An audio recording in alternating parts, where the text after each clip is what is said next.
এই যে সংস্কার তারপরে আমাদের যে ঘোষণা এসছে, এখানেও সকলে ঐক্যমত হওয়ার কোনো সুযোগ নাই। এই যে অনেকে বলছেন কিছু কিছু বিষয়ে ঐক্যমত হতেই হবে, যেখানে ঐক্যমত হওয়ার সকলে ঐক্যমত হবে সেখানে খুবই ভালো কথা। আপনার জন্য যেটা গুরুত্বপূর্ণ আরেকটি দলের জন্য সেটা গুরুত্বপূর্ণ নাও হতে পারে। সুতরাং ঐক্যমত যতটুকু হবে সেটাকে নিয়ে আমরা এগিয়ে যাব। আর এর বাইরে প্রত্যেকটি দলের যেগুলো ঐক্যমতের মধ্যে আসবে না সেগুলো তারা আগামী নির্বাচনে তাদের ম্যানিফেস্টোর মাধ্যমে, তাদের কর্মসূচির মাধ্যমে জনগণের কাছে নিয়ে যায়। জনগণ থেকে তারা ম্যান্ডেট সমর্থন নিয়ে সংসদে এসে পাশ করুক, এটাই হচ্ছে গণতন্ত্র। সেটা না করে যদি কেউ বলে যে আমাদের এই দাবি না মানলে আমরা নির্বাচন করব না অথবা আমরা আন্দোলন করব, এটা হচ্ছে অগণতান্ত্রিক। এটা শেখ হাসিনার চিন্তার প্রতিফলন। এটা থেকে বোঝা যায় শেখ হাসিনা কিছু কিছু খুদে স্বৈরাচার রেখে গেছে বাংলাদেশে, যারা জনগণের উপর আস্থা রাখবে না, কিন্তু তাদের দাবি মানতে হবে। না মানলে কি হবে? আবার বলছে গণভোট দিতে হবে। ভালো কথা, আপনার দাবির উপর যদি গণভোট দিতে হয়, আমার দাবির উপরে আরেকটা গণভোট হোক, আরো 10টা দাবির আরো 10টা দাবি আছে, সকলের গণভোট হোক। বাংলাদেশের জীবনে নির্বাচন আর হবে না। একটা কথা বলি, ঐতিহাসিকভাবে একটা জিনিস প্রতিষ্ঠিত, যে বিপ্লবোত্তর এরকম আপ্রাইজিং উত্তর যে সমস্ত দেশে যারা যত তাড়াতাড়ি গণতান্ত্রিক প্রক্রিয়ার মাধ্যমে গণতান্ত্রিক দেশে ফিরে গিয়ে নির্বাচনের মাধ্যমে গণতন্ত্রকে প্রাতিষ্ঠানিক রূপ দিতে সক্ষম হয়েছে, সেই সমস্ত দেশগুলো ভালো করছে। আর যেই সমস্ত দেশের বিপ্লবোত্তর এই ধরনের একটা নিজেদের মধ্যে দ্বিধাদ্বন্দ্ব সৃষ্টি করার প্রচেষ্টা চলছে, সেই দেশগুলোতে এখন গৃহযুদ্ধ চলছে। যে দেশগুলোতে সমাজ বিভক্ত, সেই দেশের অর্থনীতি ভেঙে পড়েছে। গণতন্ত্র তো দূরের কথা, এই জন্য 1 বছর অতিমাত্রায় অলরেডি অতিরিক্ত হয়ে গেছে। যত তাড়াতাড়ি জনগণের ভোটের মাধ্যমে তাদের প্রতিনিধি নির্বাচিত, সংসদ সরকার নির্বাচিত হয়ে গণতন্ত্র প্রতিষ্ঠিত না হবে, ততক্ষণ জনগণের অধিকার, মালিকানা, স্বাধীনতা, মুক্ত চিন্তা কিছুই থাকবে না। দিনের শেষে দেখবেন যে একটা সাংঘর্ষিক জাতি হিসাবে আমরা একে অপরের সাথে যুদ্ধ করছি। সুতরাং নির্বাচনে যান, আপনার যা বলার আপনি জনগণকে গিয়ে বলেন, জনগণের ম্যান্ডেট নেন, নিয়ে সংসদে এসে তর্ক বিতর্ক করেন। আপনার যে ভাবনা চিন্তা সেটা বাস্তবায়নের চেষ্টা করেন।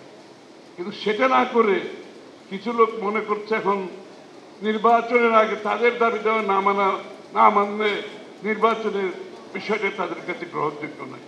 অর্থাৎ তাদের আচরণ হচ্ছে অগণতান্ত্রিক। ওই যে বলছি শেখ হাসিনা রেখে গেছেন মানসিকতা, এই যে মব জাস্টিস, জোর করে এটা দিতে হবে সেটা দিতে হবে, এগুলো হবে না। নির্বাচনে যেতে হবে, ফেব্রুয়ারিতে যে নির্বাচন হবে সকলকে নির্বাচনে গিয়ে জনগণের কাছে নিয়ে যান। আপনার যত দাবি সব নিয়ে যান। আপনি ম্যান্ডেট নিয়ে আসতে হবে তো মালিকের কাছ থেকে। আপনি তো মালিক না, আপনি মালিকের মতো কথা বলছেন কেন? আপনাদের ব্যবহার তো মালিকের মতো হয়ে যাচ্ছে না। আপনি তো মালিক না, মালিক তো জনগণ। যে জন্য 16 বছর আমরা যুদ্ধ করেছি, সবাই আপনারা ত্যাগ করেছে দেশের মানুষ।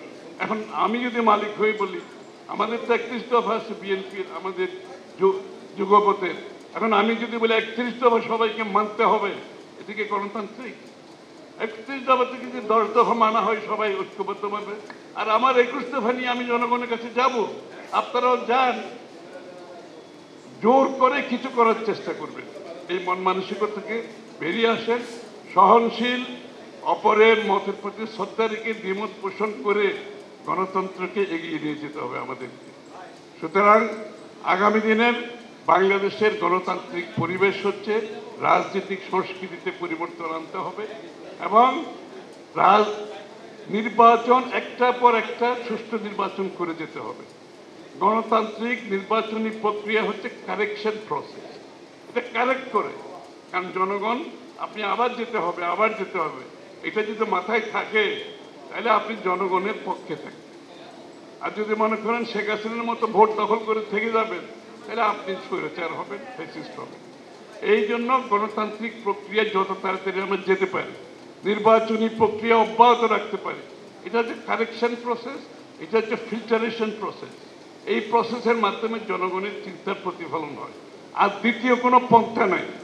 যারা অন্য পন্থার কথা চিন্তা করছেন তারা অগণতান্ত্রিক চিন্তার মধ্যে ডুবে গেছে, এবং এটা বাংলাদেশের জন্য ভয়াবহ ক্ষতিকর দিন আগামী দিন নিয়ে আসবে। সুতরাং সবার প্রতি আমাদেরকে ঐক্যবদ্ধভাবে কাজ করতে হবে। যে গণতন্ত্রের জন্য লড়াই করেছে সেটা প্রতিষ্ঠিত করতে হবে। সাংবিধানিক গণতান্ত্রিক রাজনৈতিক অধিকার মাধ্যমে জনগণের মালিকানা ফিরিয়ে দিতে হবে। গণমাধ্যমের স্বাধীনতা নিশ্চিত করতে হবে। বাংলাদেশের প্রতিষ্ঠানগুলো জনগণের জন্য যাতে সার্ভ করে, রাজনৈতিকভাবে যাতে পরিচালিত না হয়, এগুলোতে আমাদের মানতে হবে। এবং বাংলাদেশের একটা কথা বলি আমি, শুধু রাজনীতিতে গণতন্ত্র আনলে চলবে না, আপনি অর্থনীতিকে গণতন্ত্রায়ন করতে হবে। অর্থনৈতিক গণতন্ত্রের বিষয়টা হচ্ছে বাংলাদেশের প্রত্যেকটি নাগরিক এই অর্থনীতিতে উন্নয়ন কর্মকাণ্ডে অংশীদার হতে হবে, তার অংশ থাকতে হবে, তার জন্য লেভেল প্লেইং ফিল্ড থাকতে হবে। আপনি কোনো গোষ্ঠীকে পৃষ্ঠপোষকতা করে অর্থনীতি চালানো যাবে না। অর্থনীতি সকলের জন্য হতে হবে। প্রত্যেকটি নাগরিক যাতে এই অর্থনীতিতে অংশগ্রহণ করতে পারে, উন্নয়ন কর্মকাণ্ড অংশগ্রহণ করতে পারে। যে জন্য বিএনপির আরেকটা স্লোগান হচ্ছে অর্থনীতিকে গণতন্ত্রায়ন করা। অর্থনীতিকে গণতন্ত্রায়ন করা, যেটার মাধ্যমে সকলে লেভেল প্লেইং ফিল্ড, সকলে জিয়া রহমান সাহেব যেটা করে গেছে। মূলত কথা এটাকে এখন আমরা প্রাতিষ্ঠানিক রূপ দিতে চাই। আমরা সেই গ্রামের কামার কুমার থেকে শুরু করে, তাঁতি থেকে শুরু করে শিক্ষিত যারা আছে তাদের জন্য সকলে যাতে অংশগ্রহণ করতে পারে তার জন্য পরিকল্পনা গ্রহণ করছি, চেষ্টা করছি আমরা। এবং সকলে মহিলাদের জন্য, মহিলাদের যদি অর্থনৈতিক কর্মকাণ্ডে আমরা অংশগ্রহণ করাতে না পারি, এমনকি যারা রিটায়ার করেছে 60-65 বছর বয়সে, তাদের তো কাজ করার ক্ষমতা আছে। আমার তো 65 বছর পার হয়ে গেছে বহু আগে, আমি কাজ করছি না। এই লোকগুলোকে কাজে লাগাতে হবে, তার জন্য আমরা পরিকল্পনা করছি। প্রত্যেকটি নাগরিক যাতে বাংলাদেশের অর্থনৈতিক কর্মকাণ্ডে, বাংলাদেশের উন্নয়ন কর্মকাণ্ডে তার ভূমিকা রাখতে পারে। আর সকলের জীবনযাত্রার মান যখন এই কর্মকাণ্ডের মাধ্যমে তাদের যখন আয় বাড়বে, তাদের জীবনযাত্রার মান বাড়বে, তখনই তারা সুনাগরিক হয়ে উঠবে। তারা ট্যাক্স দেবে, তখন ট্যাক্সের টাকা দিয়ে তখন সে দাবি করতে পারবে আমার ট্যাক্সের টাকায় এটা করা যাবে না, আমার ট্যাক্সের টাকায় সেটা করা যাবে না। আমার ট্যাক্সের টাকা সঠিকভাবে ব্যবহৃত হতে হবে বাংলাদেশের জন্য, বাংলাদেশের মানুষের জন্য। সুতরাং নতুন বাংলাদেশের যে প্রেক্ষাপট আমরা সকলে মিলে করতে হবে। কিছু কিছু জায়গায় ঐক্যবদ্ধ থাকতে হবে, প্রত্যেকটি দলের নিজস্ব ভাবনা এটাও চলতে দিতে হবে। মুক্ত চিন্তার পরিবেশ আমাদেরকে অবশ্যই রাখতে হবে। সবাইকে ধন্যবাদ।